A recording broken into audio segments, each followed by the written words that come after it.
Hello friends, my self अनिश प्रजापति और आप लोग देख रहे हैं मार्गदर्शक एकेडमी। और दोस्तों, आज हम पढ़ने जा रहे हैं फैमिली सोलेनेसी। फैमिली सोलेनेसी की बात करें, अगर इसका की पॉइंट हम देखें तो एक बहुत ही इंपॉर्टेंट कैरेक्टर है कि इसमें जो ओवरी होता है, ओवरी का प्लेसेंटा जो होता है वो ऑब्लिकली अरेंज्ड होता है और स्वेलन होता है, ओवर स्वेलन होता है, इसलिए हम इसको सोलेनेसी फैमिली कहते हैं। इस फैमिली का अगर हम टाइप जीनस की बात करें तो टाइप जीनस इसमें है सोलेनम। सोलेनम का मतलब है क्या? स्वेलन प्लेसेंटा वाला, इसको कहते हैं सोलेनम। सोलेनम में बहुत सारे प्लांट्स आते हैं, जैसे कि पोटैटो हो गया, टोमेटो हो गया, चिली हो गया, ब्रिंजल हो गया। ये सब क्या किस में आते हैं? सोलेनेसी फैमिली में आते हैं। इसको नाइट शेड फैमिली भी कहते हैं। नाइट शेड फैमिली इसमें क्यों कहते हैं? क्योंकि इसमें सोलेनिन नामक एक एल्कलॉइड पाया जाता है जो कि हमारे लिए टॉक्सिक होता है दोस्तों, इसलिए हम इसको नाइट शेड फैमिली भी कहते हैं। और इसमें सोलेनिन नामक एल्कलॉइड पाया जाता है। अब सोलेनेसी फैमिली में अगर और हम जीनस की बात करें तो इसमें जीनस कैप्सिकम आता है, लाइकोपर्सिकॉन आता है, निकोटियाना तंबाकू आता है, धतूरा आता है। ठीक है दोस्तों, ये सब आते हैं इसमें, और भी कई सारे जीनस हैं। अब इसके बाद हम देखते हैं एक इम्पॉर्टेंट प्लांट है इसका, जो सामान्यतः कहीं भी देखा जा सकता है, जिसको कहते हैं सोलेनम निग्रम। सोलेनम निग्रम, अगर हम इस प्लांट की बात करें तो ये छोटा सा प्लांट होता है। इसका अगर हम हैबिट देखें तो प्लांट जो होता है स्मॉल होता है, हर्बेसियस नेचर का होता है और एनुअल होता है। एक ही साल में इसका लाइफ साइकिल कंप्लीट हो जाता है।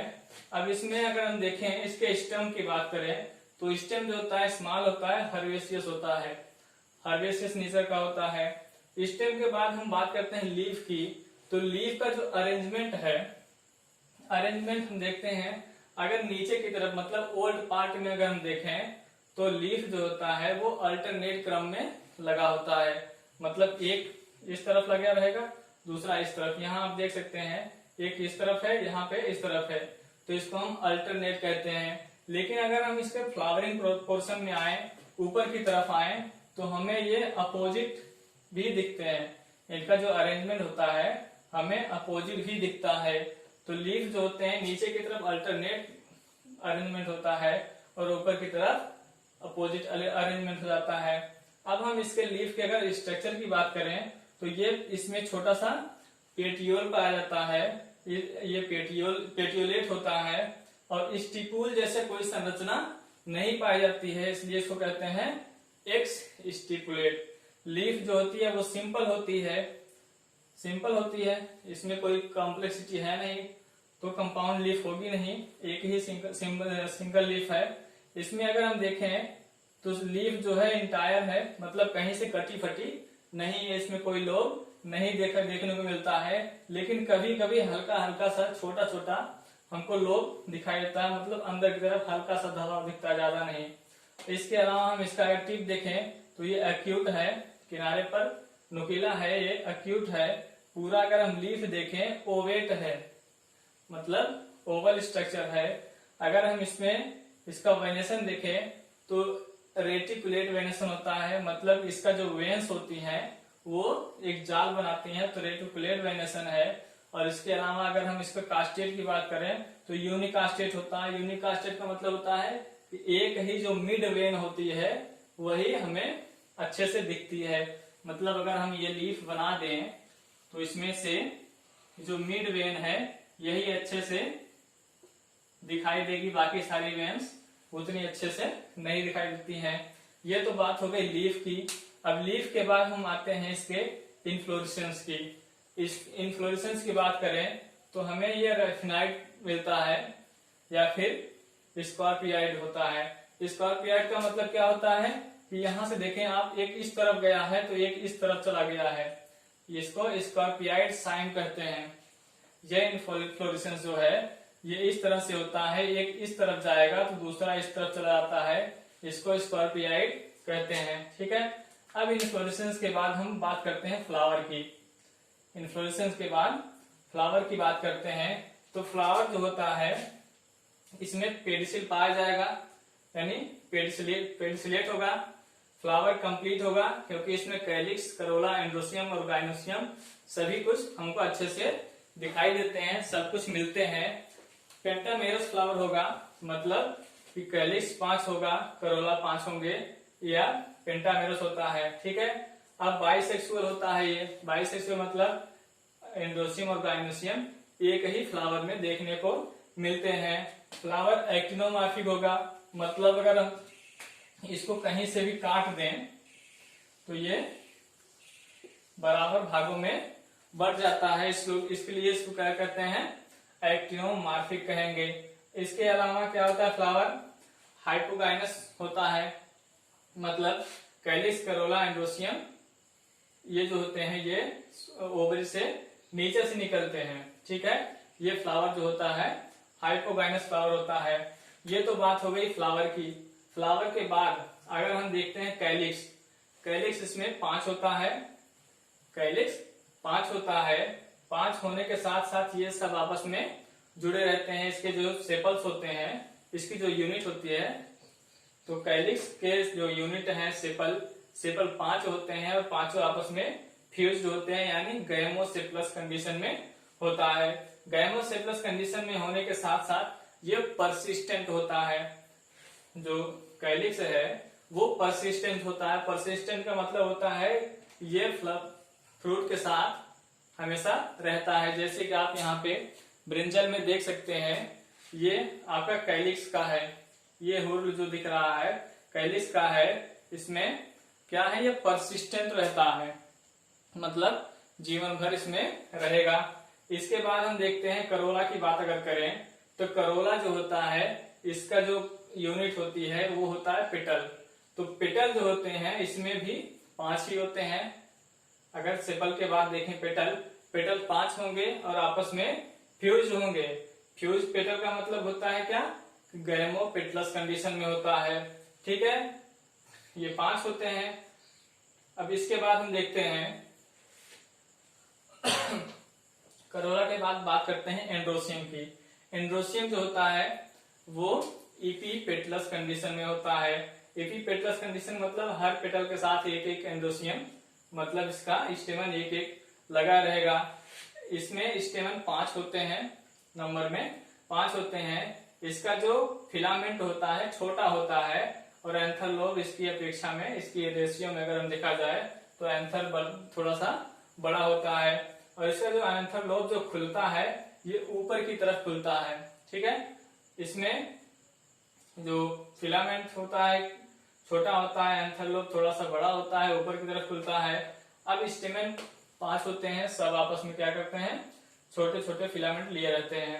अब हम स्टेमन के बाद बात करते हैं, एंड्रोसियम के बाद बात करते हैं गाइनोसियम की। अगर हम गाइनोसियम की बात करें तो हमने आपको पहले ही बता दिया है क्या कि इसमें जो प्लेसेंटा होता है वो स्वैलन प्लेसेंटा होता है। स्वैलन प्लेसेंटा के होने के साथ साथ क्या होता है, ऑब्लिकली अरेंज होता है। तो गाइनोसियम जो होता है बाई कार्पेलरी होती है और सिंक कार्पस कंडीशन में होता है। माने दोनों कार्पस क्या होते हैं, आपस में फ्यूज होते हैं। बाइलाक्युलर होता है और सभी लाक्यूल बहुत सारे ओव्यूल लिए रहते हैं। अब हर एक लाक्यूल में यहाँ देखिए एक दो लाक्यूल है, मतलब बाइलाक्युलर कंडीशन है। बाइलाक्युलर होने के साथ साथ ये क्या करते हैं, बहुत सारे ओव्यूल यहाँ पे लगे हुए हैं। और इसमें एक्जाइल प्रेजेंटेशन होता है। प्रेजेंटेशन जो होता है एक्जाइल होता है। ओवरी की बात करें तो ओवरी सुपीरियर होती है, मतलब कैलिक्स, करोला, एंड्रोसियम इसके नीचे से निकलते हैं। ठीक है। अब इसके बाद हम बात करते हैं इसके फ्लोरल डायग्राम की। इसका कैलिक्स, करोला, एंड्रोसियम, गाइनोसियम के बाद हम बात करते हैं फ्लोरल डायग्राम की। तो फ्लोरल डायग्राम बहुत ही सिंपल है, इसमें ब्रैक्ट नहीं पाया जाता है। तो हम नीचे इसके कोई संरचना नहीं बनाएंगे, हम केवल डायरेक्ट बनाते हैं क्या, 5 हमको बनाने हैं सेपल। और सभी सेपल क्या होंगे, आपस में फ्यूज्ड होंगे।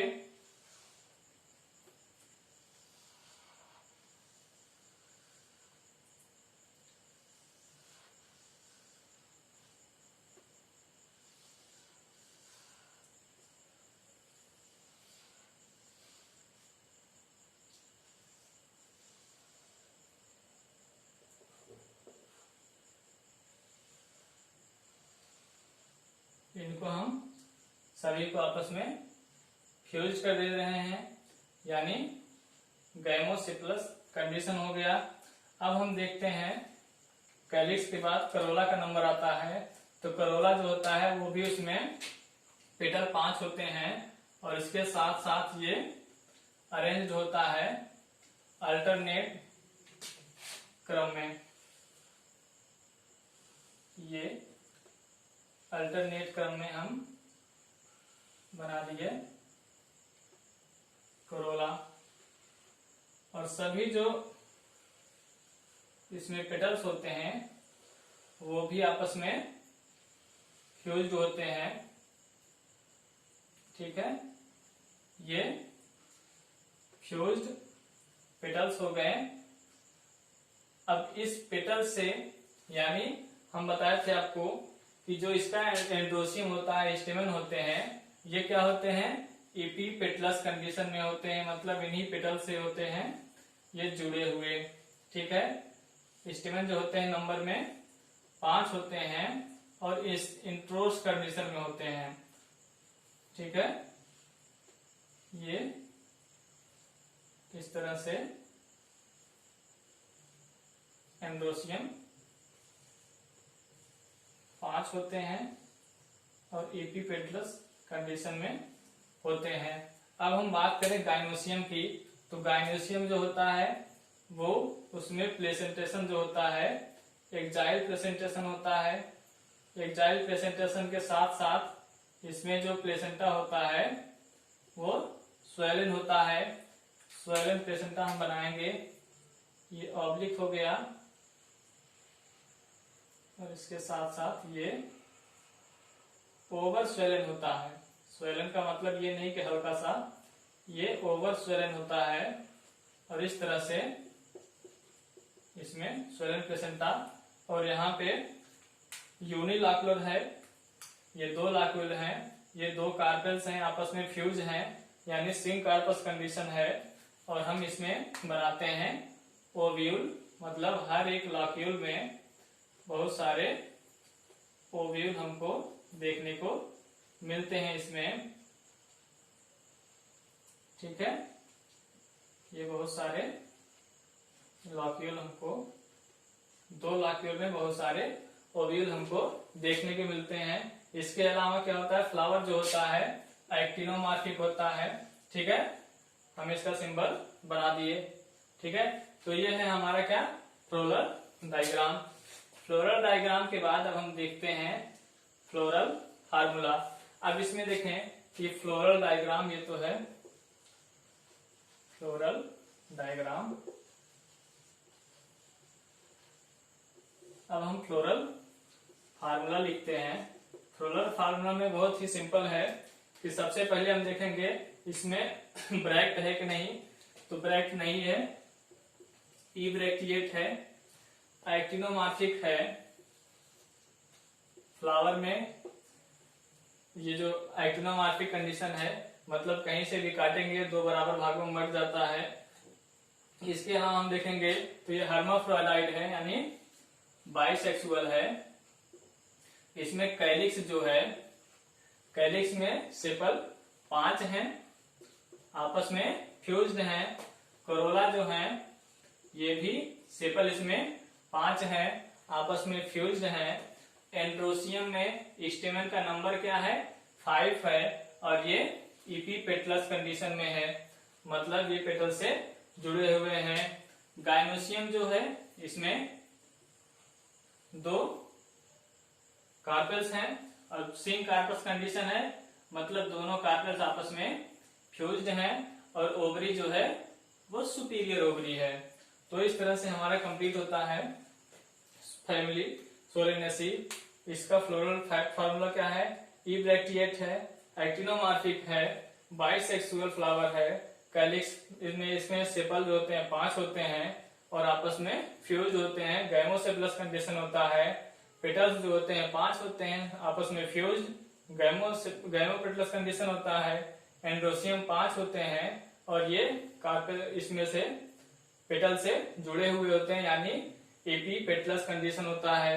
गाइनोसियम में अगर हम कार्पेल की बात करें तो कार्पेल 2 होते हैं, आपस में फ्यूज होते हैं, और ये क्या होते हैं, ओवरी जो है सुपीरियर ओवरी है। ठीक है, तो इस तरह से आपका सोलेनेसी फैमिली कंप्लीट होता है। दोस्तों पढ़ते रहिए, कोरोना से बचे रहिए, मास्क लगाइए और हाथ सैनिटाइज करते रहिए, हाथ धोते रहिए। Thank you very much. जय हिंद।